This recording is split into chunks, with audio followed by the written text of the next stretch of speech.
మావోయిస్టుల చరిత్రలో ఒక దరిద్రపు రోజు ఇది అని చెప్పుకోవాలి.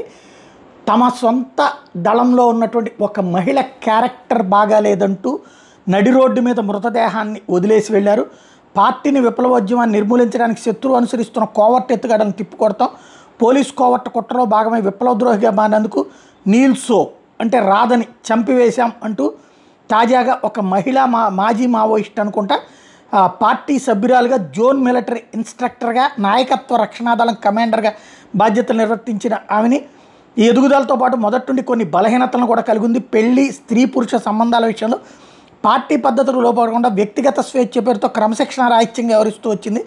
క్రమంగా నిజాయితీగా ఉండకపోవడం పార్టీని కొన్ని విషయాల్లో పక్కదారి పట్టించడం చేస్తూ వచ్చింది అంటూ దారుణమైనటువంటి క్యారెక్టర్ అసాసినేషన్ అన్నటువంటి పాయింట్ని బేస్ చేసుకుని ఏది తాజాగా జరిగినటువంటి అంశం పెద్ద ఎత్తున సంచలనం సృష్టిస్తోంది.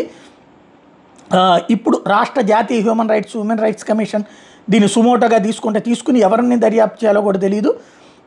ఇది ఎక్కడ జరిగిందంటే కోవర్ట్గా మారిందనే నేపథ్యంతో హైదరాబాద్కి చెందిన నీన్సో రాధాని మావోయిస్టులు హతమార్చి రోడ్డు మీద పడేశారు. ఈ మేరకు లేఖ విడుదల చేశారు. హైదరాబాద్కి చెందిన రాధ ఇంటర్ దాకా చదువుకున్నారు. ఈ క్రమంలో విప్లవానికి ఆకర్షితురాలై 2018లో దళంలో చేరారు.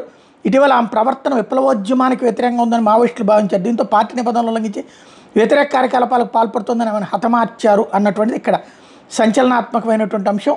ఇలాగా మృతదేహాన్ని వదిలిపోవడం అన్నటువంటిది సంచలనం సృష్టిస్తున్నటువంటి అంశం.